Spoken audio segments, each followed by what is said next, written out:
الحمد للہ وحدہ والصلاة والسلام علی من لا نبی بعدہ اما بعد قال اللہ تعالی انا نحن نزلنا الذکر وانا له لحافظون وقال النبی صلی اللہ علیہ وسلم خیرکم من تعلم القرآن وعلمه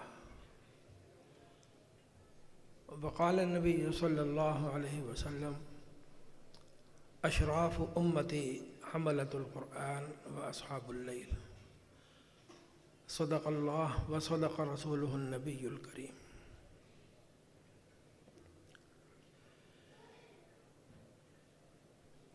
میرے انتہائی پیارے بیٹوں،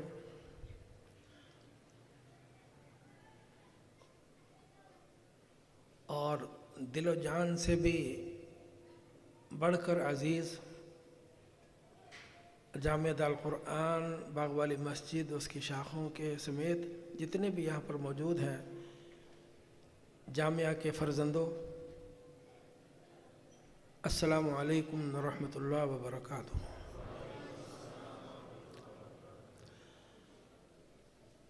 میں آپ سب کو دل کی گہرائی سے اہلاً وسہلاً مرحبا کہتا ہوں، خوش آمدید کہتا ہوں، جی آیاں نو کہتا ہوں، بخیر راغلے کہتا ہوں، جس زبان میں بھی آپ سمجھ سکتے ہیں آپ سمجھ لیں کہ مجھے آپ کے آنے کی الحمدللہ بہت زیادہ خوشی ہے۔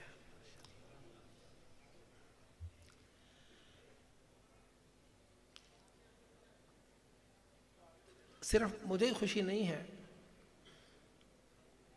ابھی جب نماز مغرب کے لیے میں یہاں سے نیچے اترا تو ایک ساتھی مجھے کہنے لگے آج تو ہماری عید ہے، آج تو ہماری عید ہے۔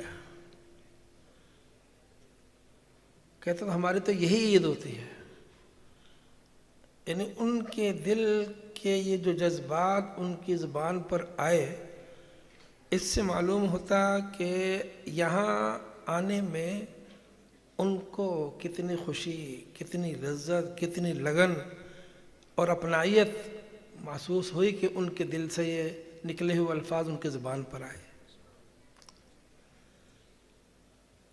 اور ویسے میرا اندازہ یہی ہے کہ یقیناً آپ سب کے ہی جذبات یہی ہوں گے، آپ سب کے ہی جذبات یہی ہوں گے۔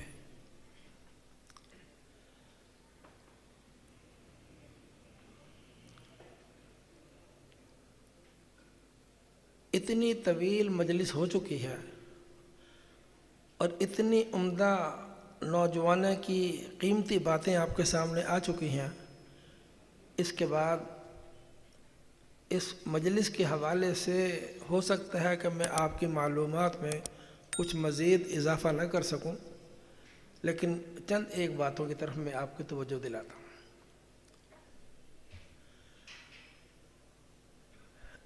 ایک بات تو یہ کہ میں اس مجمع کو جو ایک ممتاز مجمع ہے اور وہ مجمع ہے جس کے بارے میں اللہ قرآن پاک میں یہ اعلان فرماتے ہیں ثم اورثنا الکتاب الذین اصطفینا من عبادنا، کہ اس قرآن پاک کا وارث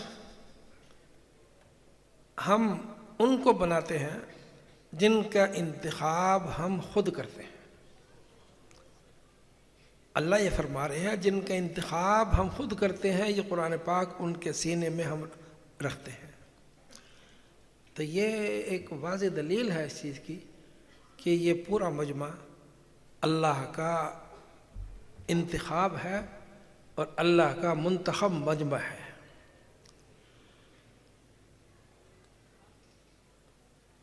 اور اللہ نے ایسے لوگوں کی تعریف حضور صلی اللہ علیہ وسلم کی زبان اقدس سے ایسے ایسے الفاظ کے ساتھ فرمائی ہے کہ عقلیں حیران ہیں کہ اللہ کو قرآن پاک کے حفاظ کے ساتھ کس قدر پیار اور محبت ہے۔ پہلی بات تو یہ سمجھ لو کہ اللہ، یہ جو میں نے قرآن پاک کی آیت پڑھی، اِنَّا نَحْنُ نَزَّلْنَا الذِّكْرَ وَإِنَّا لَهُ لَحَافِظُونَ، اللہ نے فرمایا کہ یہ قرآن پاک میں نے نازل کیا ہے اور میں نے ہی اس کی حفاظت کرنی ہے۔ اس کی حفاظت اللہ نے کیسے کی؟ اس کا کوئی مصحف، کوئی نسخہ، کچھ اوراق جمع کر کے کہیں پہاڑ میں کہیں چھپا دیا ایک طرف ابھی قرآن پاک محفوظ ہو گیا؟ نہیں، اس کی حفاظت کی جگہ بل هو آیات بینات فی صدور الذین اوتوا العلم، یہ قرآن پاک، یہ آیات، ان کے جمع ہونے کی جگہ اور اس کی حفاظت کی جگہ اہل علم کے سینے ہیں، اہل علم کے سینے ہیں، ان میں یہ جمع ہے۔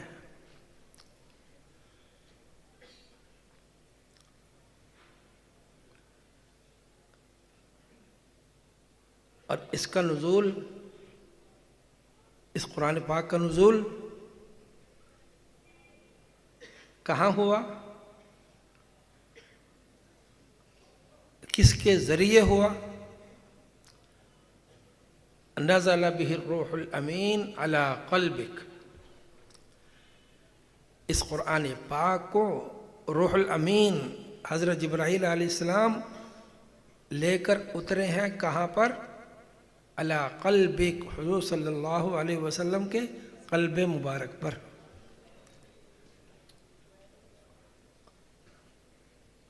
نازل کرنے والے اللہ، اللہ اکبر، اللہ اکبر، سب سے بڑے، سب سے بڑے۔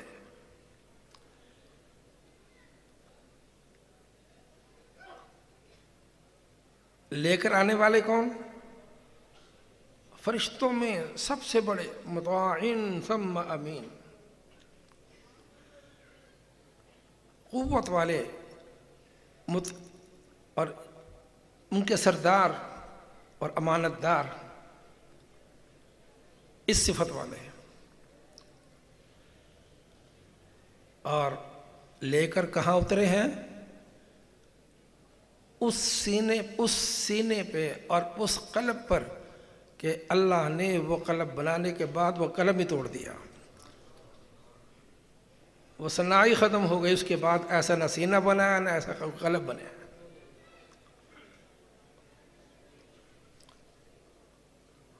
اس پر نازل ہوئے،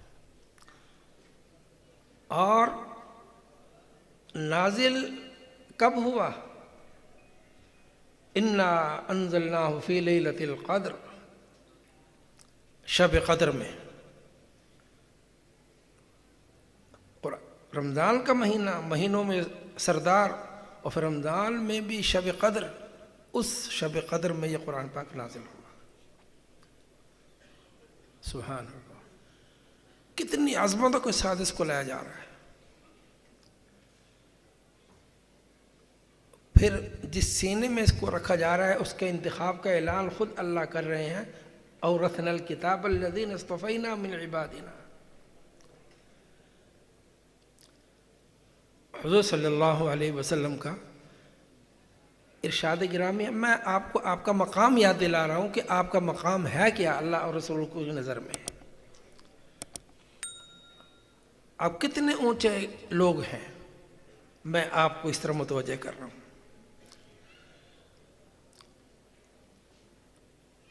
حضور صلی اللہ علیہ وسلم نے ارشاد فرمایا، فرمایا کہ جس سینے میں قرآن پاک محفوظ ہو جاتا ہے وہ سینہ نبوت کے سینے کا مشابہ ہے۔ بھائی متوجہ ہو کے بیٹھیں، طویل مجلس ہو گئی ہے لیکن آپ امید متوجہ ہو کر بیٹھیں گے تو انشاءاللہ مختصر بات ہو جائے گی اور جلدی سے آپ کیوں بھئی یہی چاہ رہے ہیں؟ تیار ہے بیٹھنے کے لیے؟ ماشاءاللہ۔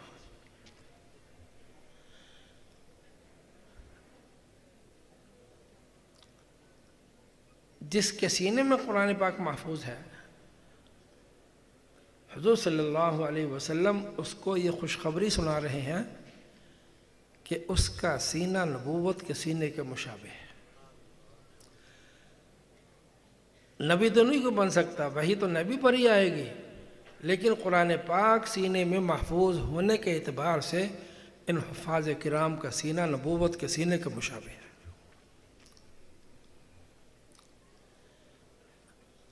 میں چند فضائل کی دو چار چیزیں احادیث کا مفہوم آپ کے سامنے رکھ کر پھر آگے چلوں گا۔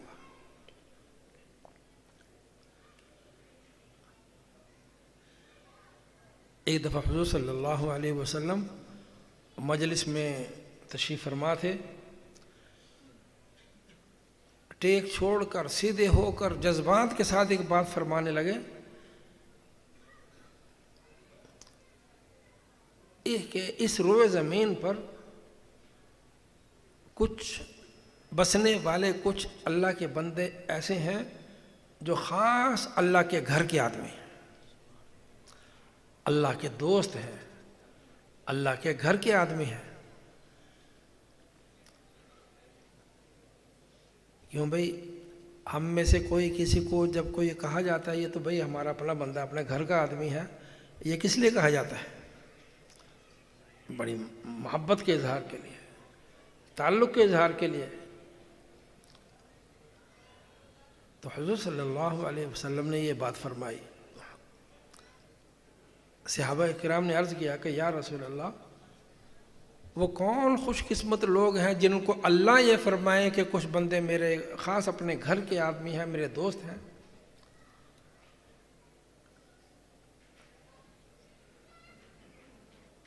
صحابہ کرام رضوان اللہ تعالی علیہم اجمعین کے جواب میں حضور صلی اللہ علیہ وسلم نے فرمایا کہ ہم اہل القرآن، ہم اہل القرآن، وہ قرآن والے ہیں، وہ قرآن والے ہیں، اللہ کے خاص بندے ہیں، خاص اپنے گھر کے آدمی ہیں۔ حفظ قرآن پر ہمیں کوئی اور شاباش یا فضیلت نہ بھی ملتی، یہی جو ایک بات حضور صلی اللہ علیہ وسلم نے فرما دی حفاظ کے بارے میں، یہی سب پہ بھاری ہے، یہی بات سب پہ بھاری ہے۔ اس کے بعد اور کون سی سند چاہیے اور کیا چیز چاہیے؟ ہمیں تو چاہیے کہ ہر مسلمان کو چاہیے کہ اس نعمت کو حاصل کرنے کے لیے کہ ہم اللہ کی نظر میں اس طرح پر آ جائیں کہ اللہ کے دوست بن جائیں۔ اللہ خود فرما دیں گے میرے دوست ہیں، میرے گھر کے آدمی ہیں۔ تو اس نعمت کو اپنے سینے میں سمیٹنے کے لیے ہمیں سب کچھ قربان کر دینا چاہیے۔ سبحان اللہ۔ اور یہی حافظ قرآن ہے۔ اس کے بارے میں حدیث پاک میں آتا ہے، فرمایا کہ جب حافظ قرآن اس دنیا سے جاتا ہے، قبر میں اس کو رکھا جاتا ہے، تو اس کی دائیں بائیں 7 ایسی قبر والے جن پر بدعملی کی وجہ سے عذاب مسلط ہوتا ہے، فرمایا کہ اس کے وہاں دفن ہونے کی وجہ سے اللہ ان کو بھی معاف فرما کر ان سے عذاب کو اٹھا لیتے ہیں۔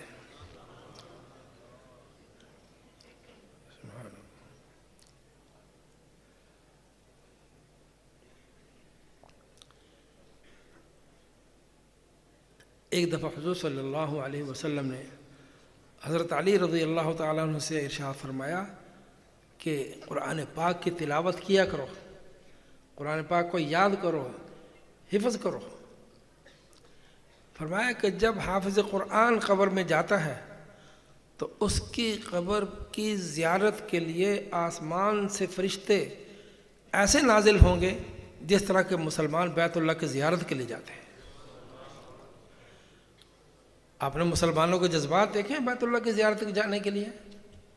حج کے مہینوں میں دیکھ لو، رمضان کے مہینوں میں دیکھ لو، اللہ کرے یہ نعمت تو دوبارہ سے لوٹائیں ساری عافیت خیریت کے ساتھ، کہ جا رہے ہیں، گورنمنٹ پابندیاں لگا رہی ہے، سعودیہ والے کہہ رہے ہیں گنجائش نہیں ہے، لیکن مسلمان ہیں تڑپ رہے ہیں، جا رہے ہیں تیار ہیں جانے کے لیے، کاروبار بھی چھوڑ کے جا رہے ہیں، پیسہ بھی خرچ کر کے جا رہے ہیں، بیوی بچوں کو بھی چھوڑ کے جا رہے ہیں، لیکن کیا ایک شوق ہے، جذبہ ہے، ولولہ ہے کہ بیت اللہ کی زیارت کے لیے جانا ہے، روضہ اقدس کی زیارت کے لیے جانا ہے۔ حضرت علی سے فرمایا کہ حافظ قرآن کی قبر کی زیارت کے لیے آسمان سے فرشتے ایسے نازل ہوں گے جس طرح کے مسلمان بیت اللہ کی زیارت کے لیے جاتے ہیں، جتنی کثرت کے ساتھ، جتنی محبت کے ساتھ جاتے ہیں، اسی طرح پر کثرت کے ساتھ فرشتے نازل ہوں گے۔ بلکہ بعض روایت میں یہ بھی آتا ہے کہ اس قبر پر نازل ہونے والے فرشتوں کی دوبارہ باری نہیں آئے گی۔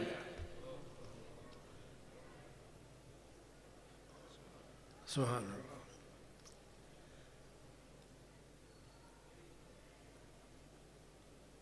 اور قبر میں جانے کے بعد ایک تو میں نے یہ پہلے بتا دیا، اور ایک خوشخبری حفاظ کرام کو یہ دی گئی کہ جب وہ قبر میں ہوں گے، حساب کتاب تو ہر کسی کا ہونا ہے، ہمارے پاس ہے کوئی گارنٹی، کوئی تعارف بھی ہمارے پاس منکر نکیر نہ آئے، حساب کتاب نہ ہو، سب کا ہی ہونا ہے بھائی۔ حافظ قرآن کے پاس بھی آئیں گے، باعمل حافظ قرآن کے پاس بھی آئیں گے،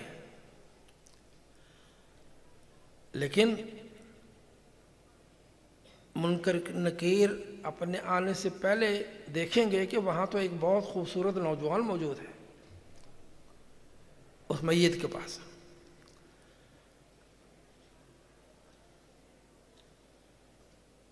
اور وہ اس حافظ قرآن کو تسلی دے رہا ہے، گھبرانا نہیں ہے، میں تیرے ساتھ ہوں، منکر نکیر آئیں گے، سوال کا جواب دو، میں تیرے ساتھ ہوں۔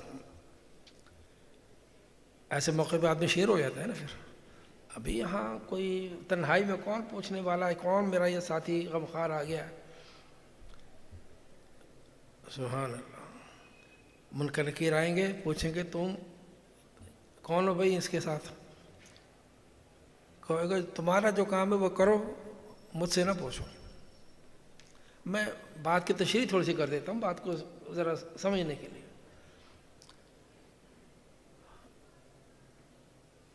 منکر نکیر سوال کریں گے، اور ہر کسی سے یہ سوال ہوگا، چاہے حافظ قرآن ہے چاہے غیر حافظ قرآن ہے، ہر کسی سے ہوگا، مر ربک، تیرا رب کون ہے؟ بتاؤ تیرا رب کون ہے؟ اگر تو اس نے دنیا میں رہ کر اللہ کے احکام کو مانا ہے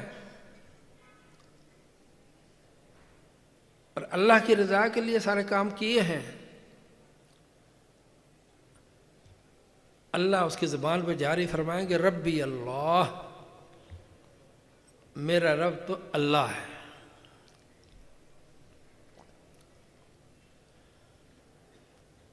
پھر پوچھیں گے ما دینک، تیرا دین کیا ہے؟ جس نے دنیا میں زندگی میں اللہ کے احکام کو مانا، حضور صلی اللہ علیہ وسلم کی سنتوں کو، طریقوں کو اپنایا اور اس کے مطابق زندگی گزاری،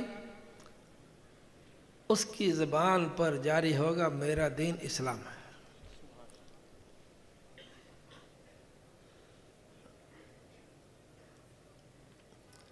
اور اس کے بعد اس میت سے لے کر قبر اطہر تک حضور صلی اللہ علیہ وسلم کی قبر مبارک کے تمام پردے ہٹا دیے جائیں گے، آپ کی شکل مبارک سامنے کی جائے گی، پوچھا جائے گا یہ کون ہے؟ یہ کون ہے؟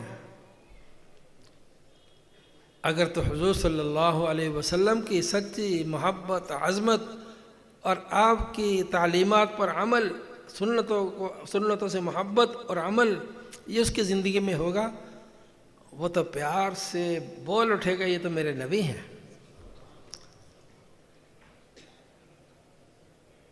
میرا خیال ہے قبر میں اس میت کے لیے اس سے بڑی کوئی اور خوشخبری اور راحت شاید نہ ہو کہ وہاں سے وہ حضور صلی اللہ علیہ وسلم کی زیارت کر رہے ہیں۔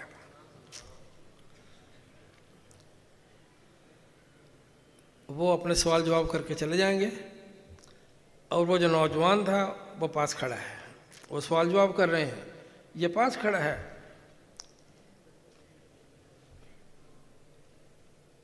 اب وہ فارغ ہو گئے، اب یہ نوجوان اس سے کہے گا، اس حافظ قرآن سے، بس بالکل گھبرانے کی ضرورت نہیں ہے، میں تیرا ساتھی ہوں، اب میں تیرے لیے جنت سے بہترین قسم کا بستر لے کے آتا ہوں، وہ تیرے نیچے بچھاتا ہوں۔ جنت سے بستر لے آئیں گے، آرام سے لیٹ جائے گا۔ وہ حافظ قرآن کہے گا بھائی بتاؤ تو صحیح، تم اتنے محسن، اس تنہائی میں تم کون ہو؟ وہ کوئی تھوڑا سا تعارف تو کرو۔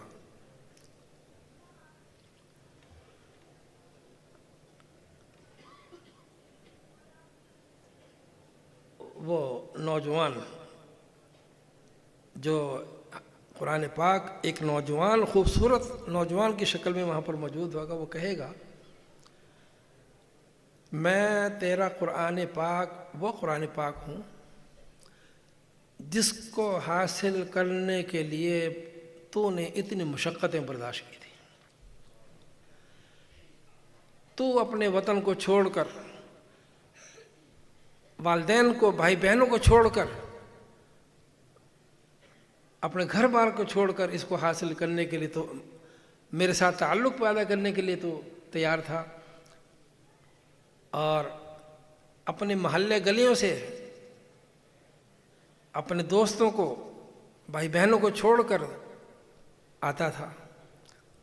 آزادی گھر کی، محلے کی تیرے سامنے تھی، اور مدرسے کی پابندیاں بھی تیرے سامنے تھی، ان سب کو ٹھکرا کر ان پابندیوں کو تو نے قبول کیا، اور پھر اس کے ایک ایک حرف پر محنت کر کے تو نے اس کو اپنے سینے میں محفوظ کیا۔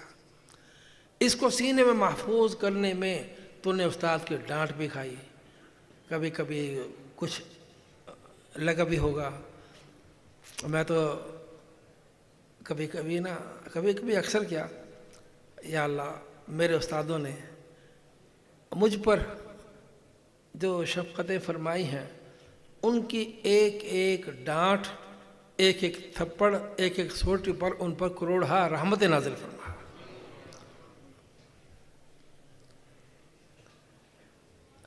تو نے اتنی مشقتوں کے ساتھ یہ حاصل کیا ہے، اور پھر یہی نہیں کہ حاصل کر لیا، حاصل کرنے کے بعد تو اس کی تلاوت میں بھی مصروف رہا، اس کو ہمیشہ اپنے سینے سے لگا کر رکھا۔ رمضان آیا تو دن میں روزہ، بھوک پیاس، رات کو مصلے پر کھڑا ہے، قرآن پاک سنا رہا ہے، دور کر رہا ہے۔ دنیا میں تو نے میرے ساتھ تعلق کو قائم رکھا، اب تیرا وہی قرآن ہوں، آج میں تیرے ساتھ موجود ہوں، بس اب بالکل بے فکر ہو کے سو جاؤ، اور اب قیامت کے دن ہی آپ نے اٹھنا ہے بس۔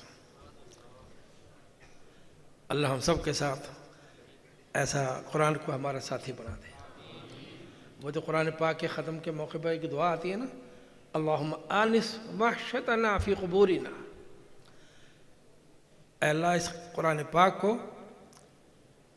ہماری قبر میں ہمارا دل بہلانے والا ساتھی بنا دینا۔ اس دعا کا مفہوم ہی ہوتا ہے، اس قرآن پاک کو ہماری قبر میں ہمارا دل بہلانے والا ساتھی بنا دینا۔ وہ کب بنے گا؟ اس کی حفاظت، اس کے مطابق عمل، اس کی تلاوت، اس کو یاد رکھنے پر پوری محنت، اس کی طرف لگا رہے گا تو انشاءاللہ اللہ قبر کا معاملہ بہت آسان فرما دے۔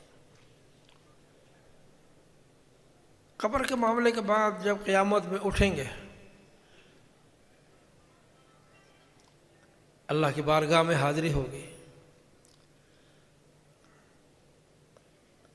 آواز سب کو آ رہی ہے بھائی؟ وہ پچھلے بھی ہاتھ کھڑا کر کے بتاؤ، ہمیں آواز آ رہی ہے، سمجھ بھی آ رہی ہے؟ ماشاء اللہ.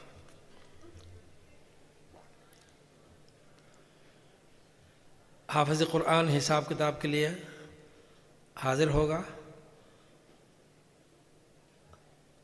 اور قرآن پاک بھی ساتھ ساتھ ہوگا.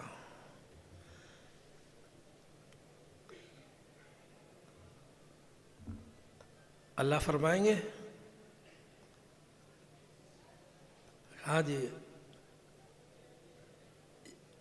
کیا کرتے رہے ہو، بجائے اس کے کہ وہ بولے قرآن بول پڑے گا. قرآن بولے گا کہ اے اللہ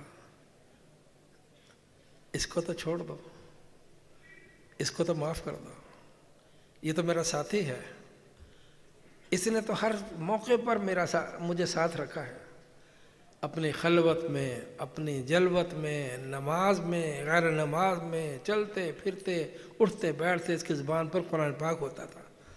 میں اس کی سفارش کرتا ہوں، آپ اس کو معاف فرما کر اس کو جنت کا فیصلہ فرما دیں.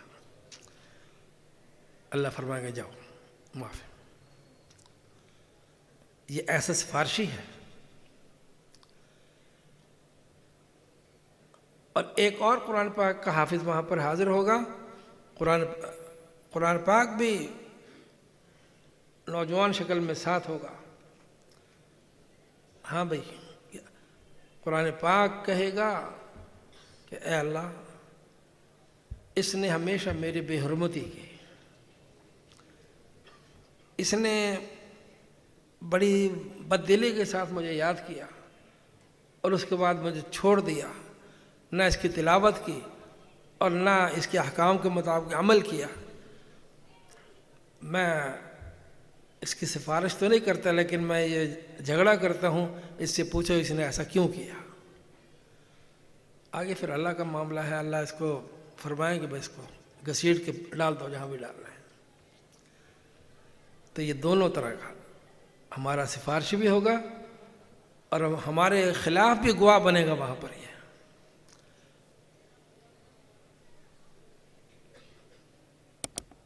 اور پھر وہاں پر میدان قیامت میں جب سب لوگ پریشان حال ہوں گے، کچھ لوگ ایسے بھی پھر رہے ہوں گے کہ ان کے سروں پر بڑے چمکتے ہوئے تاج رکھے ہوئے ہوں گے، بے انتہا روشنی ہوگی اور بہترین جوڑے پہنے ہوئے ہوں گے. جب ایسا ماحول ہوتا ہے نا کہ سب تو لوگ تو پریشان ہیں، حساب کتاب کا خوف سب پر غالب ہے. یہ کون لوگ ہیں؟ انگلیاں اٹھیں گی، پوچھا جائے گا یہ کون ہے؟ ان کو کہا جائے گا یہ تو وہ لوگ ہیں جنہوں نے اپنے بچوں کو حافظ قرآن بنایا تھا. یہ والدین کو خوشخبری سنا رہا ہوں، جنہوں نے اپنے بچوں کو حافظ قرآن بنایا تھا. آج ان کا اعزاز ہو رہا ہے کہ اللہ نے ان کے سروں پر چمکتے ہوئے تاج رکھے.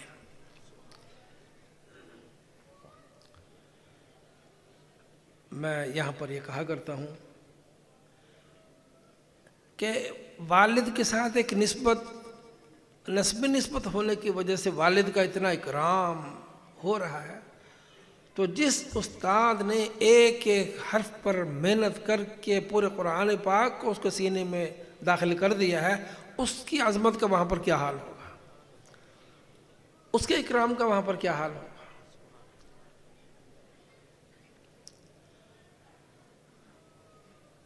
یہ تو ہو گئے میدان قیامت کے منظر. اب جنت میں چلے گئے.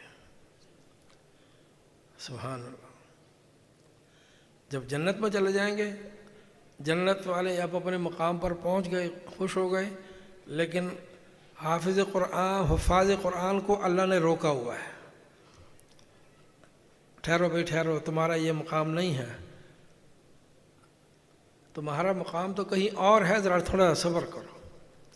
اس کے بعد اللہ حفاظ قرآن کو فرمائیں گے اقرا ورتقی ورتل. سبحان اللہ. اے حافظ قرآن، اب میں تمہیں تمہارے مقام پہ بھیجنا چاہتا ہوں، قرآن پاک پڑھنا شروع کرو.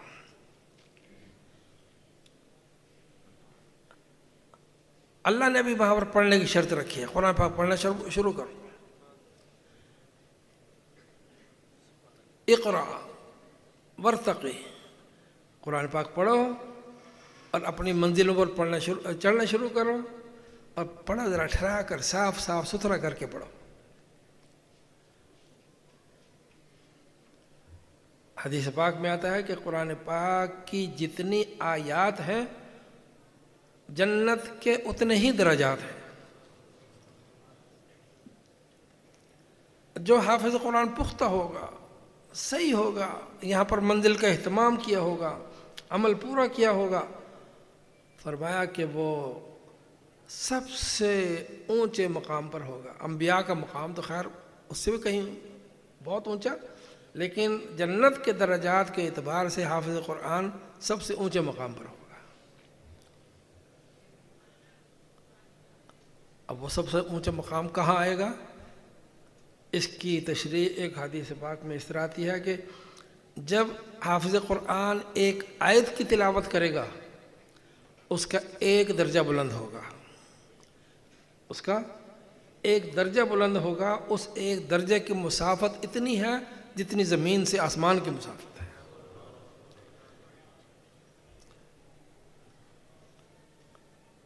اب قرآن پاک کی آیات کے بقدر کہاں اس کا مقام آئے گا، کتنی بلندیوں پر آئے گا، وہاں پر کیا کیا ہوگا.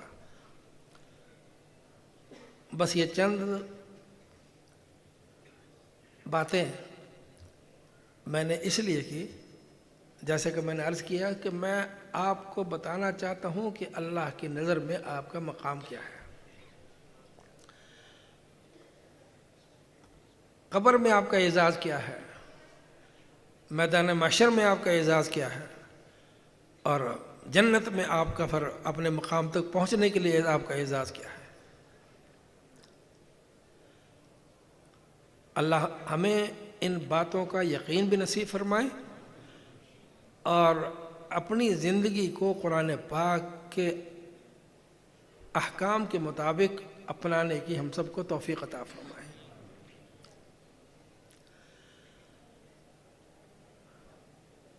یہ جو ایک سال کے بعد آپ کو تکلیف دی جاتی ہے، تکلیف ہے، یہ بھی مجھے بہت سے ساتھیوں نے کہا کہ آپ کا احسان ہے کہ ہمیں آپ بلا لیتے ہیں، ہم تو پتہ نہیں کہاں کہاں غفلوں میں چلے جاتے ہیں، پھر آپ کھینچ کے ہمیں بلا لیتے ہیں.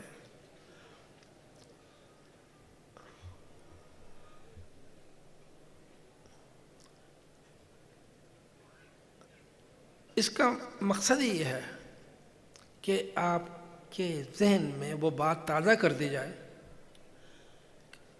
کیونکہ بچپن کا وقت آپ کا یہاں پر گزرا ہے، پڑھنے کا دور لاابالی پن کا ہوتا ہے، استاد شفقت محبت کی وجہ سے آپ کے اوپر کوئی وزن ڈالتا ہے، کوئی سبق زیادہ یاد کر لو، پختہ یاد کر لو تو طالب علم کو ناگوار گزرتا ہے. کتنی چیزیں ایسی ہوتی ہیں. پھر آپ کے حافظ بننے پر محنت استادوں کی کتنی ہوئی ہے، آپ کی اپنی کتنی ہوئی ہے، اور آپ کے والدین کی کتنی ہوئی ہے. کتنے والدین ہم جن کو دیکھتے ہیں کہ صبح بیچارے چاہے گرمی ہے، سردی ہے، دھند ہے، بارش ہے، کچھ بھی ہے، اپنے بچوں کو پہنچانے کے لیے آ رہے ہیں. پھر ناشتے کے ٹائم ان کو ناشتہ پہنچا رہے ہیں، کھانے کے ٹائم ان کو کھانا پہنچا رہے ہیں. کئی ایسے بھی ہوتے ہیں جو اپنے دوپہر کا آرام گھروں میں جا کر کرتے ہیں، ان کو دوپہر کو لینے بھی آ رہے ہیں. پھر رات کو چھٹی ہوتی ہے، رات کو لینے آنے کے لیے آ رہے ہیں. کتنا ایک نظام مشقت والا والدین نے یہ بنایا ہوا ہے. کس لیے؟ کہ میرا بچہ حافظ قرآن بن رہا ہے. یہ مشقت تو آپ کے سامنے آ رہی ہے، لیکن قرآن پاک کو زبان پر جاری کرنے کے لیے استاد کو جتنی محنت کرنی پڑتی ہے اس کا تصور نہ والدین کر سکتے ہیں اور نہ طالب علم کے ذہن میں آتا ہے اور نہ کسی کوئی اور سوچ سکتا ہے کہ کتنی محنت کے بعد یہ اس کی ہا صحیح ہوئی ہے، کتنی محنت کے بعد اس کی عین نکلی ہے، کتنی محنت کے بعد اس کی طا جاری ہوئی ہے، ایک ایک حرف پر کتنی محنت کر کے عربی کے الفاظ ان پنجابیوں جٹوں کے زبانوں پر کس طرح صحیح کر کے چڑھا دیے ہیں۔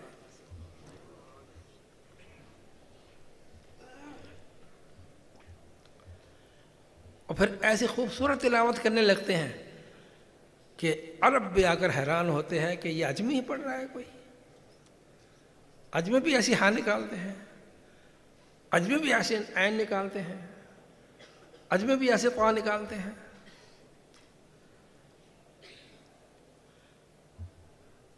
ایک دفعہ ایک عربوں کی جماعت یہاں پر آئی، یہیں سین میں بیٹھے ہوئے تھے، اس میں مدینہ منورہ کے بھی ساتھی تھے، تو وہاں پر بیٹھے ہوئے چند بچوں نے اپنی تلاوت کی۔ ہم نے دیکھا کہ وہ شوق اور جذبے میں اس کے آنسو نکل رہے ہیں اور اس کا جذبہ اتنا اندر سے ابھر رہا ہے کہ جیسے معلوم ہوتا ہے کہ پتہ نہیں اب یہ کیا کرے گا۔ اس نے فوری فون ملایا گھر مدینہ منورہ اپنی اہلیہ کو، اپنے بیٹوں کو کہ سنو یہ قرآن پاک، قرآن یا یہ پاکستان میں مدرسے میں قرآن پاک اس طرح پڑھایا جا رہا ہے، سنو۔ یہاں سے ان کو ٹیلی فون پہ سنوایا۔ پھر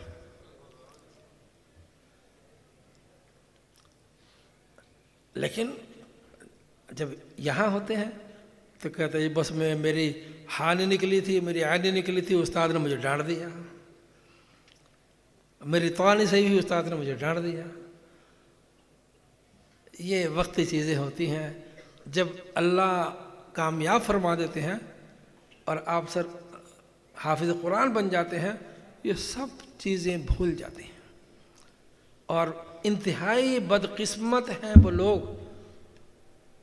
کہ بچپن کی ان تھوڑی سی پکڑ دھکڑ کو آخر تک اپنے ذہنوں میں رکھتے ہیں۔ انتہائی بدقسمت ہیں وہ لوگ۔ استاد کے احسانات کو، مدرسے کے احسانات کو، سب کو ایک طرف کر کے کسی کو ایک تھپڑ لگ گیا، ایک سوٹی لگی، وہ اس کو اپنا دل میں لیے پھر رہے ہیں۔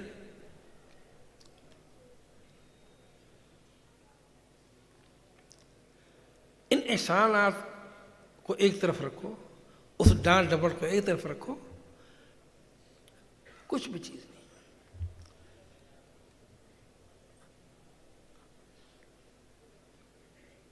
تو آپ کو یہ سمجھ آئے۔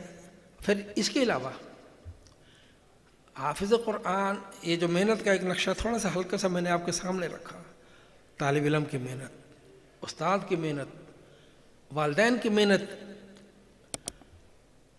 اس کے علاوہ جو اس اخراجات جو مدرسہ اخراجات کرتا ہے، وہ تو آپ لوگوں کے کسی شمار میں آتا ہی نہیں ہے۔ آپ تو سمجھتے ہیں کہ ہم تو شہری تھے، جاتے تھے پڑھ کے آ جاتے تھے، کیونکہ شہری لوگ یہاں پر پنکھوں کے نیچے بیٹھ کے نہیں پڑھتے تھے، پنکھے خود بخود چل رہے تھے، اس کے پیچھے کوئی اور طاقت تھی جو ان پنکھوں کو چلا رہی تھی۔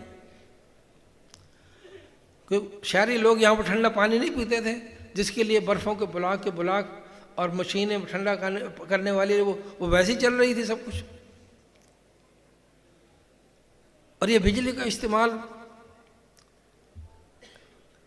شہری یہ سمجھتے کہ ہمارے پر تو کوئی اخراجات نہیں ہیں، اور ہم دیکھتے ہیں کہ شہری بچے پڑھ رہے ہیں، والدین کے اگر ایک بچہ مدرسے میں پڑھ رہا ہے، 3 بچے اسکول میں پڑھ رہے ہیں، ایک ایک بچے کی 20-20 ہزار روپے فیس وہاں پر دے رہے ہیں، لیکن یہاں پر 1,000 روپیہ دینا بھی ان کو گوارا نہیں ہے۔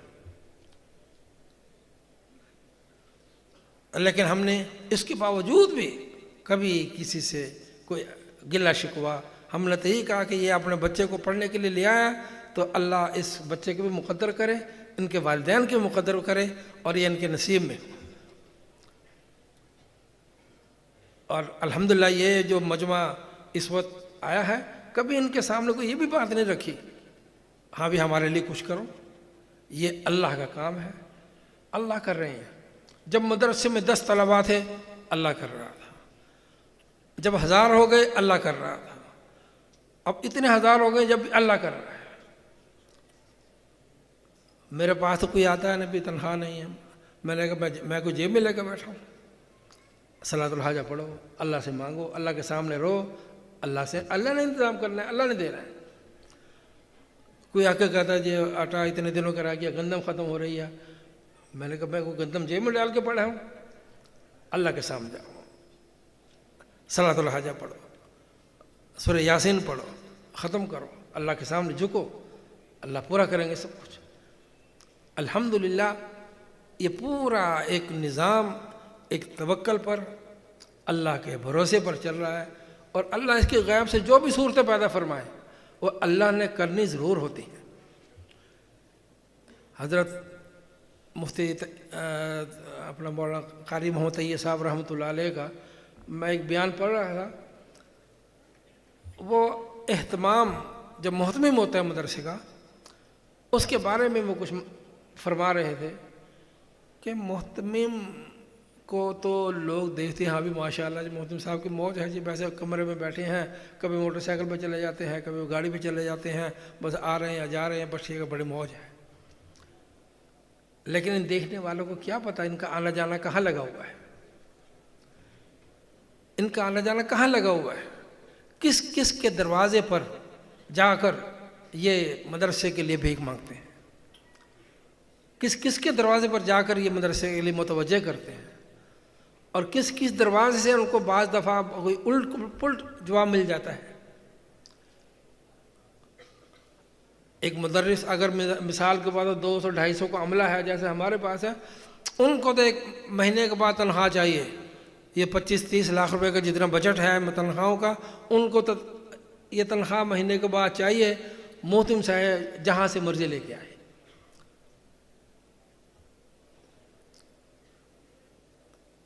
اللہ کا شکر ہے، اللہ پاک کر رہے ہیں سب کچھ۔ تو بات بتانے لگا تھا ہر قاری طیب صاحب کی، فرمایا کہ جو یہ لفظ محتمم ہے یہ ہم سے مشتق ہے۔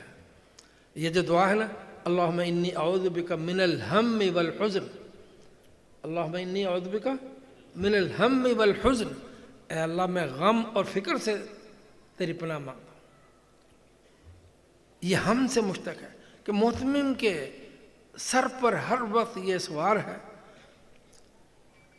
تنخواہ ابھی مہینہ ابھی ختم نہیں ہوا، اگلا مہینہ آ گیا ہے، وہی 25-30 لاکھ کا بل پھر سامنے آ گیا تنخواہوں کا۔ یہ تو خالی تنخواہیں ہیں، بجلی کا بل 15 لاکھ کا آ گیا، سوئی گیس کا بل 8 لاکھ کا آ گیا، اس طرح کی صورتیں سامنے آ رہی ہیں ساری۔ اب یہ طلباء کا طبقہ، مدرسین کا طبقہ تو اس سے بے فکر ہوتا ہے، ہمیں کیا، جہاں سے مرضی لائیں۔ لیکن اللہ کا شکر ہے، ہم جب یہاں پر اساتذہ کو، طلباء کو متوجہ کرتے ہیں اللہ کی طرف، اللہ سے مانگو، آیت کریمہ پڑھائی جاتی ہے، سورہ یاسین پڑھائی جاتی ہے، اور وظائف کرائے جاتے ہیں تاکہ اللہ ہمارے لیے اس کام کو آسان فرما دے۔ یہ پچھلے دنوں میں کرونا گزرا، تمام بڑے بڑے اداروں نے اساتذہ کی سب تنخواہیں ختم بند کر دی، سوائے سرکاری اسکولوں کے، وہ بھی پتہ نہیں کیسے ملی ہوں گی کیسے نہیں ملی۔ ہمارے اوپر یہ وقت ضرور آیا کہ ہم نے استادوں سے درخواست کی کہ ہم پوری ادا نہیں کر سکتے، آپ آدھی تنخواہ لے لیا کرو، جب حالات درست ہو جائیں گے پھر انشاءاللہ آپ کو یہ سارا جتنا آپ کا جمع ہوا ہوگا سارا انشاءاللہ اللہ نے ایسے ہی فرما دیا، اور الحمدللہ ہمارے مدرسین نے ساتھ دیا۔ پھر کورونا کے دنوں میں بعض اداروں نے، بعض کے اکثر اداروں نے مدرسین کو گھروں کو بھیج جاؤ جی، آپ کا جہاں گھر ہے وہاں چلے جاؤ، مدرسہ بند ہے، آپ کا مکانات بھی بند ہے، ہم آپ کو بجلی کا یا کھانے کا یا کوئی اور سہولت ہم ان دنوں میں آپ کو نہیں دے سکتے۔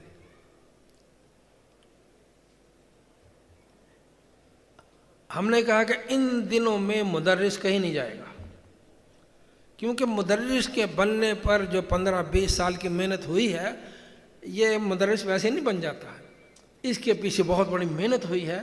ہم نے اس محنت کو محفوظ رکھنا ہے، اس مدرس کی استعداد کو محفوظ رکھنا ہے۔ اس کے لیے ہمیں چاہے مالی طور پر کتنی بھی قربانی تھی پڑے، ان کو ضائع نہیں کرنا ہے۔ چنانچہ ان کے لیے ترتیب یہ بنائی گئی کہ مدرسین کی حاضری مدرسے میں ہوگی، چاہے کلاس ہے چاہے نہیں ہے، اور ان کو بھی عرض کیا گیا کہ اپنی سیٹوں پر بیٹھیں آ کر۔ آپ کو پڑھنے کے لیے آپ کے پاس کوئی ہے یا نہیں ہے، اس میں سب سے بڑا فائدہ تو یہ ہوا کہ مدرسین کے اندر مدرسے آنے جانے کی، مدرسے حاضری کی، اپنی سیٹ پر بیٹھنے کی عادت برقرار رہی۔ اور جنہوں نے ان دنوں میں مدرسین کو کھلا چھوڑ دیا، وہی نتائج ان کے سامنے آئے کہ اتنے عرصے میں مدرسین کے اندر نہ بیٹھنے کی ان کے اندر استعداد رہی، نہ پڑھانے کی استعداد رہی، سب ختم ہو گیا۔ ہم نے مالی بوجھ برداشت کیا، قرض کے نیچے آئے، لیکن ہم نے یہ کہا کہ ہم مدرسین کو اپنے سہولتیں بھی دیں گے، ان کی استعداد کو بھی انشاءاللہ ہم باقی رکھیں گے۔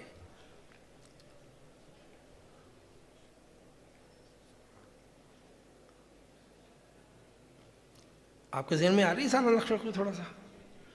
تو اس کے ساتھ ساتھ مدرسین سے کہا اپنے گھروں میں رہو، جو مکانات آپ کے پاس رہو، بجلی ہے آپ کو مل رہی ہے، گرمی ہے اس کی ضروریات ہیں وہ پوری کرو، روٹی آپ کی جس طرح پہلے سے مدرسے سے مل رہی ہے آپ کو ملے گی،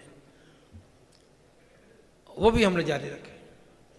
اب مدرسین بیٹھے ہیں یہاں پر، ان کو پتہ ہے سب۔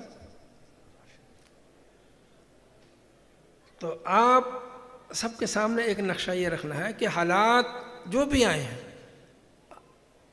ہم نے اللہ کے فضل سے اس کو لے کر چلنا ہے، اور اللہ مدد فرمانے والے ہیں، اور اللہ ہی کے لیے یہ سارا کام ہو رہا ہے، اللہ اس کو قبول فرمانے والے ہیں۔ تو آپ سے آخر میں اب ایک بات یہ کہنی ہے کہ یہ جو آپ کو بلایا جاتا ہے، آپ کو تکلیف دی جاتی ہے، اس میں جس طرح ماشاءاللہ ایک محبت کے ساتھ آیا ہوا یہ مجمع نظر آ رہا ہے، لیکن محسوس اب بھی یہی ہو رہا ہے کہ بہت بڑی تعداد اب بھی ایسی ہے جو غائب ہے۔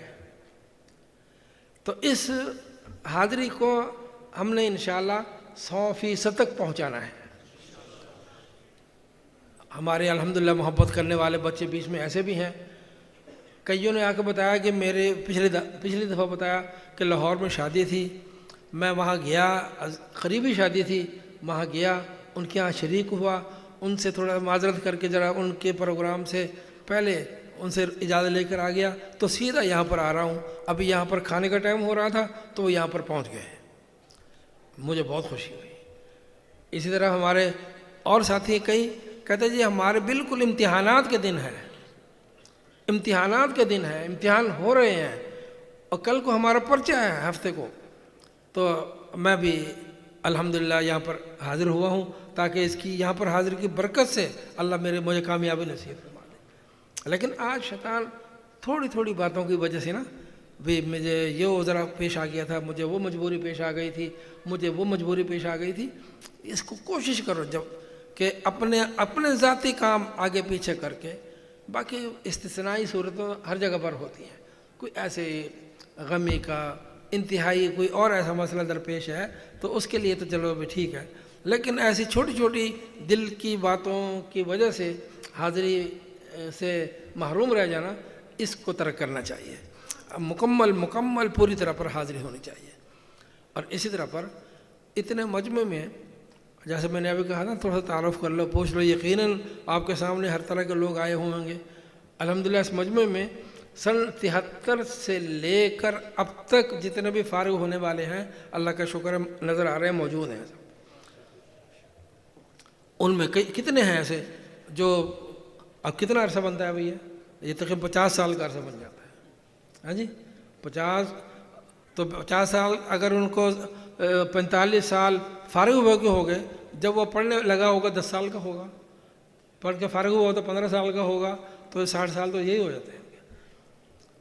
تو یہ کتنے ماشاءاللہ بیچ میں بابے ایسے نظر آ رہے ہیں، داڑیاں سفید ہیں، اور چلنے پھرنے سے بھی معذور ہو گئے ہیں، لیکن وہ الحمدللہ اب تک ماشاءاللہ وہ چلے آ رہے ہیں۔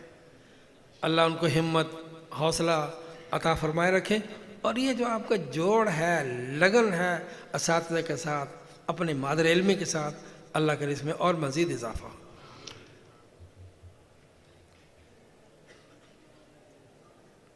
باتیں تو میری بہت ساری ابل رہی ہیں دل سے، میں یہ بھی کر لوں، میں یہ بھی بات کر لوں، میں یہ بھی کر لوں، لیکن چونکہ بہت ساری باتیں قرآن پاک کے حوالے سے، اس کی نگہداشت کے حوالے سے ساری ہو چکی ہیں، اس کی اب وہ ضرورت نہیں محسوس کرتا۔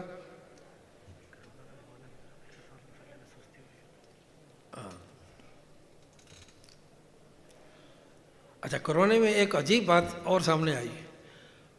جو بچے حفظ کر رہے تھے نا، ہم نے ان کے والدین سے رابطہ کیا رمضان کے مہینے میں، ویسے تو تعلیم تو چلتی رہی، رمضان کے مہینے میں خاص طور پر ان کے والدین سے کہا کہ ایک سپارہ، کیونکہ آپ کی بھی مارکیٹ سے چھٹی ہے، آپ بھی گھر میں ہیں، بچے بھی گھر میں ہیں، آپ سارے دن میں ان کو سپارہ یاد کراؤ، اور اگر تو بچہ بڑا ہے، بالغ ہے، پھر اس کے پیچھے کھڑے ہو کر تراویح میں سپارہ سنو اس کا۔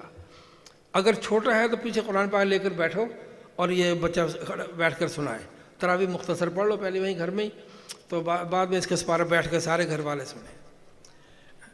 کئی بچوں کا فون آیا، کئی آئے، کہتے ہیں ویسے تو ہمارا ادھر ادھر کھسنے کا داغ لگ جاتا تھا، اس دفعہ ہم پوری طرح پھنس گئے ہیں۔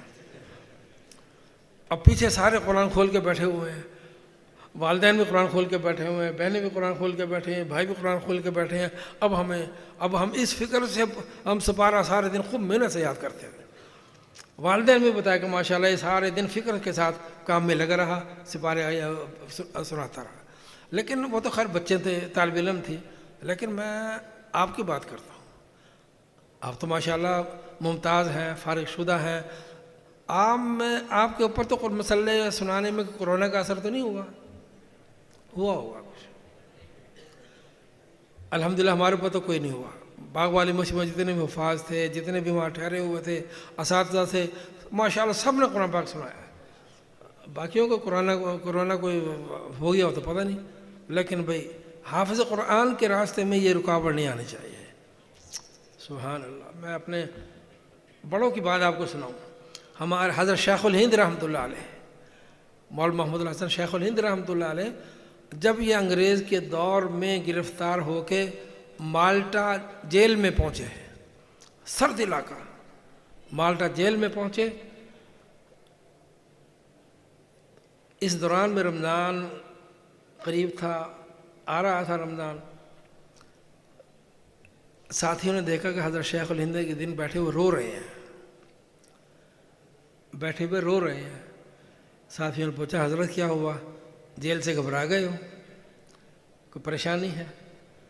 فرمایا نہیں، میں اپنی زندگی میں پہلی دفعہ میرے اوپر ایسا رمضان آ رہا ہے کہ میں بھی حافظ نہیں ہوں، یہ میرے ساتھ جتنے بھی ہیں وہ بھی ان میں سے کوئی حافظ نہیں ہے، یہ پورا ایک ایسا رمضان زندگی میں آ رہا ہے کہ میں قرآن پاک میں تراویح میں نہیں سن سکوں گا۔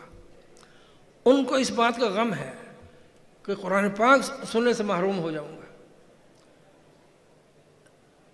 حضرت مدنی رحمۃ اللہ علیہ کے بارے میں آتا ہے، فرمایا کہ وہ ساتھ تھے، انہوں نے کہا حضرت آپ فکر نہ فرمائیں، آپ توجہ اور دعا فرمائیں، میں انشاءاللہ دن میں سارا دن محنت کر کے ایک سپارہ یاد کیا کروں گا۔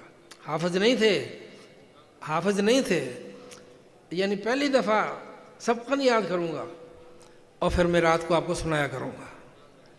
چنانچہ ایسے ہی ہوا، دن میں سپارہ یاد کرتے، رات کو تراویح میں وہ سناتے، تو اس طرح پر ان کا قرآن پاک اس طرح مکمل ہوا۔ جن کے دلوں میں قرآن پاک کی عظمت ہے، قدر ہے، اور ان کو قرآن پاک رمضان کی ان کے دلوں میں قدر ہے، ان کے تو یہ حال ہوتے تھے۔ اور آج ہم ہیں کہ رمضان آ کے گزر جاتا ہے، حافظ قرآن کو پتہ بھی نہیں چلتا۔ اپنی ترتیب کو بدلو۔ یہ جو انعامات آپ نے سنے ہیں، یہ اسی صورت میں ہے کہ قرآن پاک آپ اس کے ساتھ تعلق رکھیں گے، اس کو محفوظ۔ کتنے ہمارے سامنے ساتھی ایسے ہیں ماشاءاللہ، اب بھی نظر آ رہے ہیں، سامنے ہیں، کاروباری ہیں، دن میں کاروبار ہوتا ہے، رمضان میں کاروبار پہ جاتے ہیں، اور وہ رات کو بھی آ جاتے ہیں، یاد کرتے ہیں سپارہ، دن میں بھی آ کے دوڑ کر کے جاتے ہیں اور مسجد میں سناتے ہیں، الحمدللہ ان کا مسئلے کا ناغہ نہیں ہے۔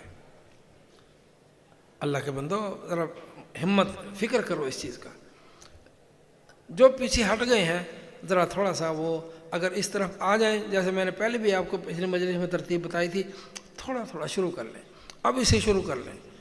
ایک رمضان میں ایک دن میں ایک پاؤں بھی آپ یاد کر کے مصلی پہ کھڑے ہو جائیں۔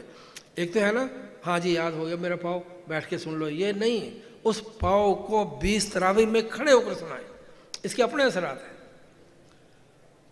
تو وہ ایک سال میں 7 سپارے ہو جائیں گے، 7.5 ہو جائیں گے، اگلے سال میں 7 اور ہو جائیں گے، یہ 4-5 سال میں انشاءاللہ قرآن پاک آپ کا یاد ہو جائے گا۔ جو یہ تو ان کے لیے جو بالکل بھول گئے ہیں، جن کا درمیانہ سے ہے، وہ تو ہر روز ایک سپارہ یاد کر کے ان کے لیے سنانا کوئی مشکل نہیں ہے، بس تھوڑی سی ہماری غفلت کی بات ہے، اس کو دور کریں۔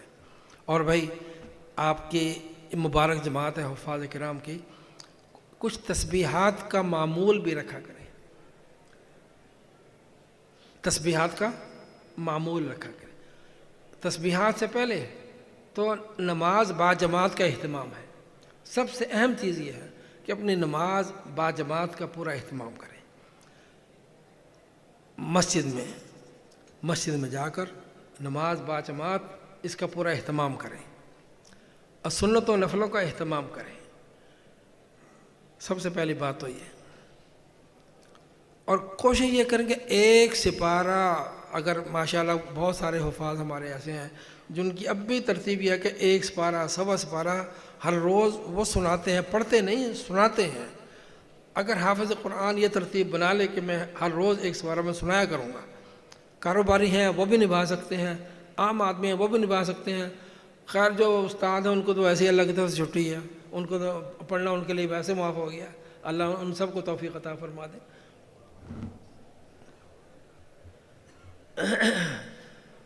تو ایک اس بات کا اہتمام، اور دن میں 3 تسبیحات چلتے پھرتے پڑھ لیا کرو، کلمہ طیبہ، درود شریف، استغفار، اور تیسرا کلمہ۔ یہ 4 چیزیں ہیں، ان کو چلتے پھرتے ایک ایک تسبیح ہر روز کر لیا کرو، کوئی وقت نہیں لگتا ہے وقت نہیں۔ آج میں ایک پڑھ رہا تھا، جب بندہ 3 دفعہ یہ کہتا ہے یا ارحم الراحمین، یا ارحم الراحمین، یا ارحم الراحمین، دعا کے لیے ہاتھ اٹھائے ہوئے، اور یا ارحم الراحمین 3 دفعہ وہ کہہ لیتا ہے، فرشتہ ندا دیتا ہے، بولتا ہے کہ ارحم الراحمین متوجہ ہے، مانگو کیا مانگتے ہو، ارحم الراحمین متوجہ ہیں، مانگو کیا مانگتے ہو۔ ایک تو اس بات کا معمول، دوسرا ہر نماز کے بعد رب اغفر وارحم وانت خیر الراحمین، وہ تو ہے نا، استغفر اللہ 3 دفعہ کہے، اس کے بعد پھر رب اغفر وارحم وانت خیر الراحمین، یہ بھی پڑھ لیا کرو۔ بہترین بڑے بڑے اللہ والوں کو میں نے اس کا عامل پایا ہے، وہ اس کا اہتمام کرتے ہیں۔ اور گھروں کے اندر میں نے پہلے بھی آپ کو تلقین کی تھی کہ اپنے بچوں کو، اپنے ملازمین کو، جو بھی ہیں ان کو آپ پڑھانے کی خود ترتیب قائم کریں۔ اگر آپ فیکٹری والے ہیں، اگر آپ دکاندار ہیں، میرے سامنے ایسے نقشے موجود ہیں، سامنے بیٹھے ہوئے ہیں۔ ہمارے ایک ساتھی ہیں، کاروبار دوائیوں کا کاروبار کرتے ہیں، چنیور بازار میں تھوک کے کاروبار کرتے ہیں، وہ اب از خود وہاں کی قریبی مسجد میں جا کے امامت بھی کرتے ہیں، یعنی اس امامت کی برکت سے اپنی ان کی نماز محفوظ ہے، اس نماز کا کوئی نماز پڑھانے کا، امامت کا کوئی پیسہ نہیں لیتے، اپنے شوق سے جاتے ہیں۔ پھر وہیں جو مارکیٹ کے آدمی نماز پڑھنے آتے ہیں انہی کو بٹھا کر انہوں نے ان کو پڑھانے کی ترتیب بھی قائم رکھی ہے، کسی کو 15 منٹ، کسی کو 10 منٹ، تو اس طرح پر کئی سارے وہ مارکیٹ والے بھی پڑھ رہے ہیں ماشاءاللہ۔ اور ہمارا جو پڑھنے پڑھانے کا قرآن پڑھنے پڑھانے کا نظام ہے یہ سابقہ پرانا یہی چلا آتا ہے. ہم نے اپنے بچپن میں دیکھا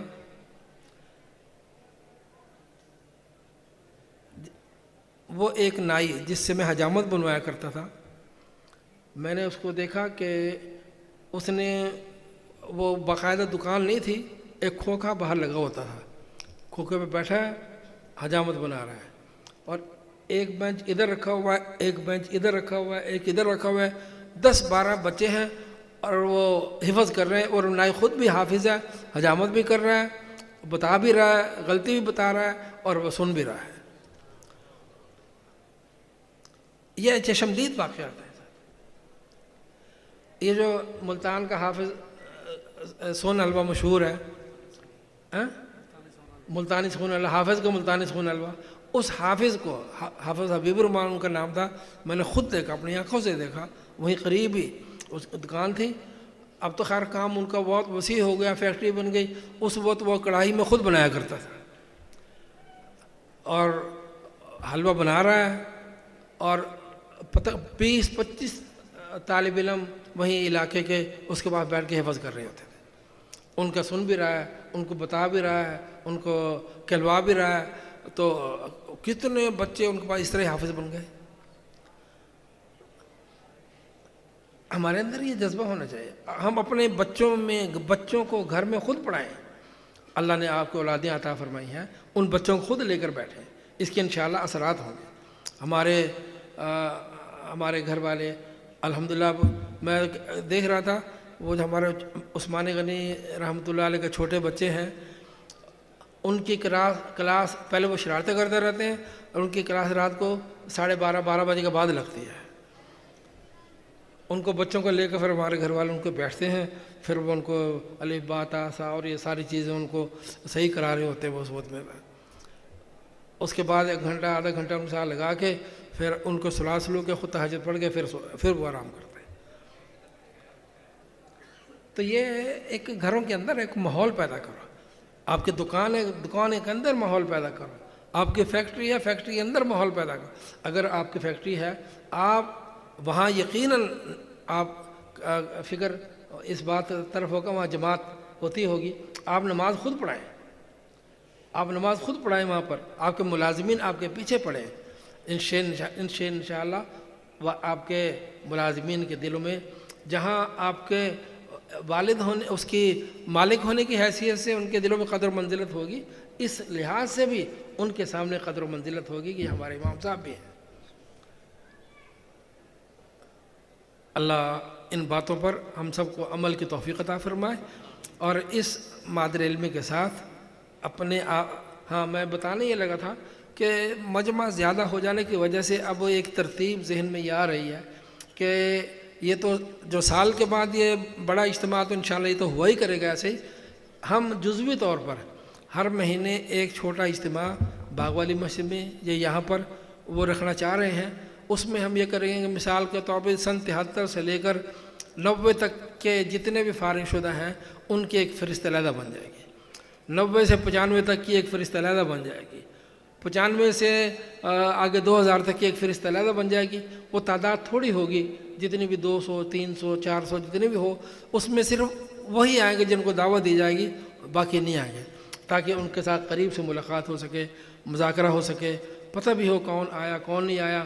جو نہیں آیا تو ان سے خصوصی رابطہ بھی کر لیا جائے. یہ انشاءاللہ 1 سال کے اندر یہ ساری ترتیب ہو جائے کرے گی. پھر سال کے بعد اس موقع پر انشاءاللہ سب کو اکٹھا کر لیا کریں. پھر انشاءاللہ منظور ہے؟ کھڑے ہو کے بتاؤ، کھڑے ہو کے بیٹھے کھڑے ہو کے بتاؤ. ماشاء اللہ.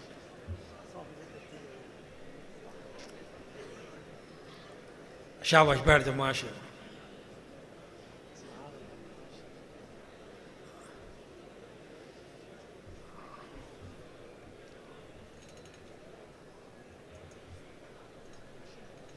آپ کہیں گے تو یہ تو ایک ہی ہم سے مشکل ہو رہا ہے، پھر وہ پھر تو ڈبل ہو جائے گی، دفعہ وہ آئیں گے، پھر دوبارہ سال کے بعد یہاں آئیں گے، مشکل ہو جائے گا. نہیں. ہمارے ایک ساتھی رحمۃ اللہ علیہ، اللہ ان کی مغفرت فرمائے، جب میں نے پہلی دفعہ یہاں پر جمع کیا تو وہ اس کے جذبات ایسے بنے، اس وقت حالانکہ تعداد بھی تھوڑی سی تھی، اس کے جذبات ایسے بنے، کہنے لگے کر صاحب آپ ایسا کرو ہر 3 مہینے کے بعد جمع کیا کرو، ہر 3 مہینے کے بعد جمع کیا کرو، کوئی جو خرچہ کھانے پینے کا ہے وہ بھی میں انشاءاللہ خود ہی کیا کروں گا، سارا اخراجات اٹھاؤں گا، تو آپ 3 مہینے بعد سب کو جمع کر لیا کرو۔ میں نے کہا پہلے اس کو نبھاؤ سال والے کو، اس کے بعد 3 مہینے کے بعد جمع کریں گے۔ تو اب جو فکر آج آپ کو دیا گیا ہے اس کو اپناؤ، اس کو لے کر جاؤ۔ آپ ہمارے وکیل ہیں، آپ سب ہمارے جامعہ کے وکیل ہیں، اور آپ نے ہر خیر کی بات کو آگے پہنچانا ہے اور اس کے لیے محنت کوشش کرنی ہے۔ اور اس طرح پر 1 مہینے کے بعد جیسے آپ کے علم میں ہوگا کہ انشاءاللہ 5 مارچ کو جامعہ کی سالانہ تقریب ہے، جس میں تقریباً 850 کے قریب سال فارغ ہونے والے جو ہیں ان کی دستار بندی ہونی ہے، اور اس میں سب سے بڑا فائدہ یہ ہوتا ہے کہ اللہ والے آئے ہوتے ہیں، ان کی مجلس میں بیٹھنے کے اپنے اثرات ہوتے ہیں، بجائے اس کو اس بہانے ہاں جی آئے اور پھر کے چلے گئے، نہیں، ایک وقت لے کر آیا کرو، سال میں 1-2 دفعہ تو آنا ہوتا ہے، کون سا اس کے لیے وقت لگتا ہے؟ ہم جہاں ادھر ادھر کہیں مجلسوں میں دوستوں کے ساتھ بیٹھ کر موبائل لے کر کئی گھنٹے ہم ضائع کر دیتے ہیں، اللہ والے کی مجالس میں ہم اس طرح آئیں گے، ان کی زیارت کریں گے۔ اب اس سال میں کتنے اللہ والے ہمارے پاس آیا کرتے تھے، اس سال کے دوران میں کتنے ان میں سے رخصت ہو گئے ہیں جو ہمارے اسٹیج پہ آتے تھے، جن کی صحبت میں ہمیں بیٹھنے کا موقع ملتا تھا، جن کی زیارت کا خدمت کا موقع ملتا تھا، آج ہم ان سے محروم ہیں۔ تو اس لیے بھئی یہ جو اللہ والے ہیں ان کے وجود کو غنیمت سمجھا کرو اور ان کی خدمت میں حاضر ہوا کرو، اور جہاں اجتماعی طور پر جہاں وہ حاضر ہوں تو بیانات تو ہوتے رہتے ہیں، بیان کسی نے ہر کسی کے اپنے حساب سے کرنا ہوتا ہے، اصل تو ان کی صحبت میں بیٹھنے کی نیت کر کے آیا کرو، تو انشاءاللہ بہت فائدہ اس کو ہوگا۔ وآخر دعوانا الحمدللہ رب العالمین، سبحانک اللہم و بحمدک، اشہد ان لا الہ الا